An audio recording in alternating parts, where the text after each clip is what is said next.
And speaking of podcasts, what on earth was Liz Truss talking about yesterday?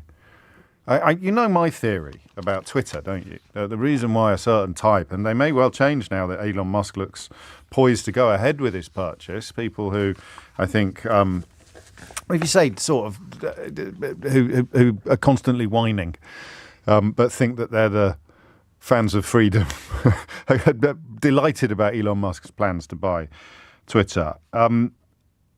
I kind of look at that and think, why is everyone so happy? And the answer is almost every platform in this planet, and certainly in the English-speaking world, almost every platform is owned by a billionaire, usually a non-dom billionaire in the context of the British media, that then does the bidding of whoever is pulling the strings. You know, they're even setting up new television stations in this country because they don't think that 90% bias in the newspapers is enough. They need to have an even less level playing field. And Twitter is an antidote to this because it allows people to build up fairly huge followings and reach large numbers of people without any corporate sponsorship whatsoever, without having to toe any party lines or sort of commercial diktats. And who is going to be most terrified by that? Answer, the people who own newspapers, I think, or indeed perhaps these weird new television stations full of sort of anti-vax claptrap and stuff like that. But that just intrigues me, this. So that, I think, is part of the reason why Liz Truss targeted Twitter yesterday, despite being on it. And podcasts got a mention. I'm trying to remember what else was on the list. We're talking about the anti-growth coalition. And what I'm going to ask you is whether or not you think it's going to work. Because how long ago did I say to you that they need to come up with a new enemy? So Johnson was an aberration from politics as usual, as we know. And although some of those aberrations persist, the absence of consequences for actions, for example, or the notion of a resignation issue left the building when Boris Johnson walked into it, some of it is going to have to return because, very simply, Liz Truss is not Boris Johnson. She's not possessed of his diabolical skill set. And one of the things that is going to have to return, because this is a Conservative government, is the targeting of a useful enemy. And by useful, I don't actually mean that it has to exist. I just mean that it has to be describable.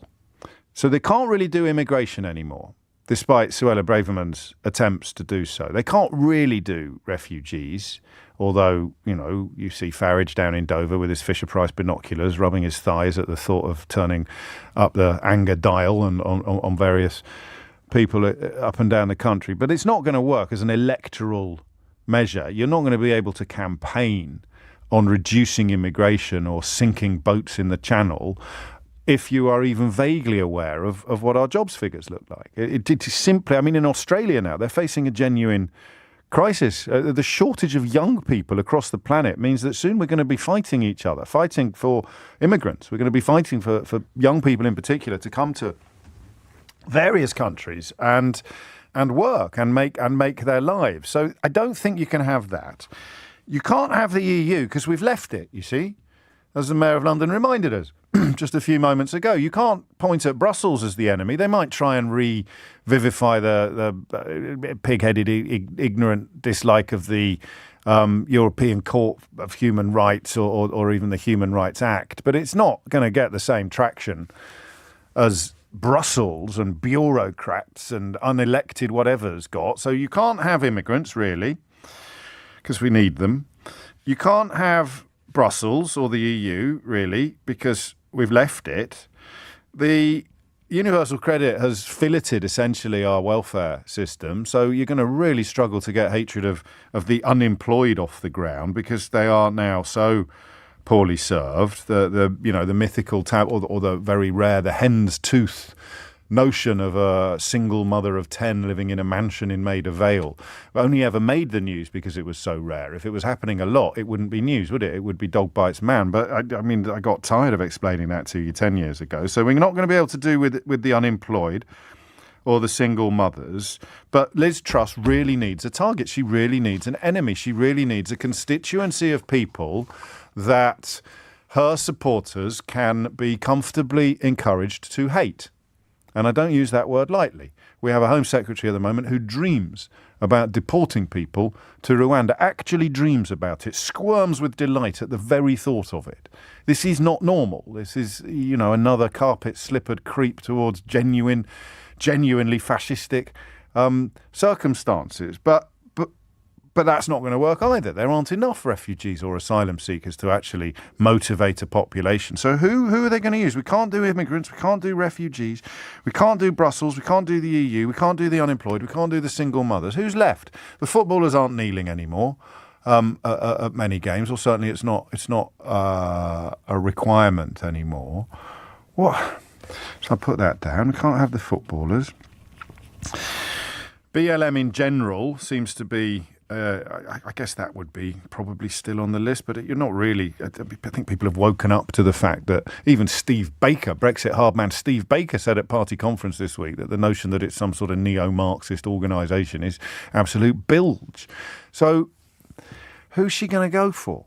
What I want you to do now, I want you to think about your Daily Mail reading Nan.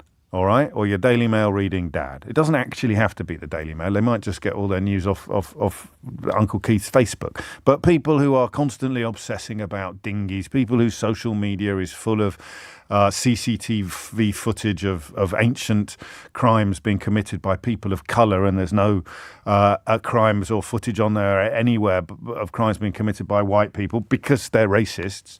The kind of person I mean. Don't have to be a racist, but they've swallowed the Brexit stuff. They've swallowed the unemployment rhetoric. They've been encouraged to hate on Brussels or hate on immigrants or hate on refugees or hate on unemployed people. They got very cross about the kneeling footballers. And the statues. They really care about the statues, but they don't care about history because they don't think the National Trust should be publishing their history. I could go on. You get the picture. You know exactly of whom I'm speaking. There's one in your family. Is it going to work? Because Liz Truss has come up with a new enemy to replace Brussels, to replace immigrants, to replace single mothers, to replace unemployed people with flat-screen televisions. Do you remember when that was the big bête noire of the rabid right, all the angry Bigginses queuing up to attack people with flat-screen televisions, even though for about 10 years, possibly more, you haven't been able to buy a television in this country that isn't a flat screen. But anyway, she's come up with a plan. She thinks she's got it. 0345 6060973 is the number you need to tell me just simply put, whether or not you think this is going to work.